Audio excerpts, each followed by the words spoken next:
Nagsimula sa simple na pasulyap-sulyap, nagpapapansin sa'yo. Umabot sa palitan ng mga mensahe, kilig na kilig ako.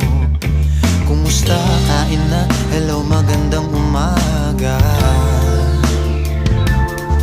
Ingat ka, pahinga, huwag kang masyadong magpupuyat pa. Naramdaman ng puso na dahan